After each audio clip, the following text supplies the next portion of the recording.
Budget Committees, David Perdue. Senator Perdue, good to see you. Morning, Maria. Thank you so much for joining the conversation. You'll be at the White House today? Yeah. What do you want to see from this meeting, this lunch? Well, I applaud the president. This is not the first time we've been over there talking about health care. I'm one of those senators that haven't given up on this yet. I think we were so close on the original bill that over the weekend I'm hoping we'll be able to close that again and have the vote to actually to do the bill. If we don't do that, then I'm also one of the ones that think we need to move on and vote for this full repeal. Why were you so close that it couldn't get over the finish line? What was the sticking point? Well, there were a couple. There are probably 2 or 3 individuals. Each one has their own individual issue. But to give up on it now in the last 11th hour, I think is the wrong decision. Personally, I think with Senator McCain's illness, gives us a few extra days, and I'm still hopeful we can close that out over the next few days. Well, so mentioning Senator John McCain, he did put out a statement talking about moving on regular order in terms of the health care bill. What are your thoughts on that? Well, he's been a voice for that all along. I don't like reconciliation either, but it's the procedure that we have right now that lets us do this with 51 votes as opposed to 60. Look, I think the deal we have right now is going to be better than anything we get when we negotiate with the other side. Look, they're not interested in repealing this. What they want to do is basically leave the mandates in place, and that is never going to work for people. The premiums are the real problem here. The premiums have skyrocketed, and they say now that premiums are up because of the uncertainty around this White House. That's ridiculous.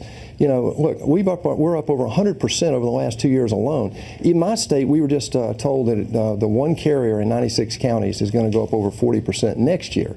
This is ridiculous, and that's what we were trying to do. But in terms of the health insurers, who even in the last several months have said that they are continuing to leave these markets across the country, they do blame the lack of certainty about this health care bill for as part of the motivation of doing that. And President Trump said yesterday, let it fail, let Obamacare fail, we're not going to own it. And you don't believe that, do you? Republicans have to know that if you don't move on this and you let Obamacare continue to collapse, you guys and gals are going to own this. Look, you know, Dagan, this is not about left and right, Republican, Democrat. This is about people back home hurting. Premiums are up dramatically. You know that the IRS in 2014, this is much before President Trump, fined 8 million people $1.8 million.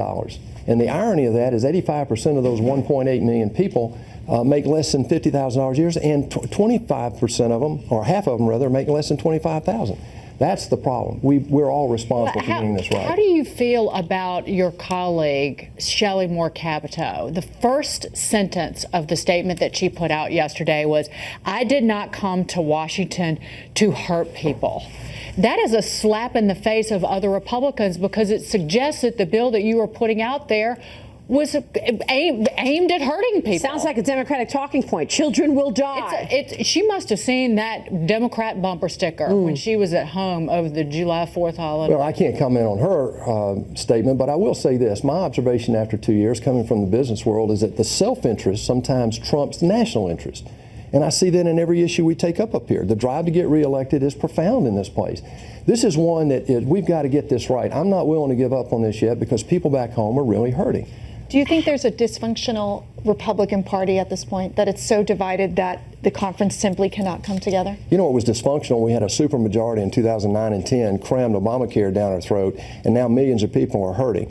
If we could start over and not have to fix this mess, it'd be a lot easier. Right now, that's the game we've been given, and so that's why it's so complex. This would not be very difficult if we could go back and fix it originally. Should you have just done a full repeal with a replacement from the beginning, rather than tweak Obamacare? I mean, that's what Rand Paul's problem was. Well, it is, but the details around that are complicated because under reconciliation, you really can't repeal everything. And so that's his point. But the reality is you're not going to be able to do that anyway. If you go to 60 votes, you're not going to repeal Obamacare. There's no way the Democrats are going to give you any votes to do that. So when you go back home to your constituents, how do you sell this package? I think that's been one of the biggest issues, is selling the bill. How do you message you sold it?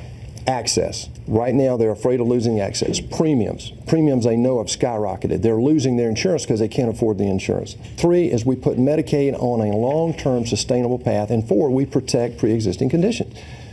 That's what we wanted to do. That's what this bill does, actually. Now, nobody's going to get a 100% perfect bill. I'm not 100% satisfied with it, but I come from the real world where you never get 100% of what you want. You do this because it's the better good. If you can't get it to the floor next week of repeal, what happens?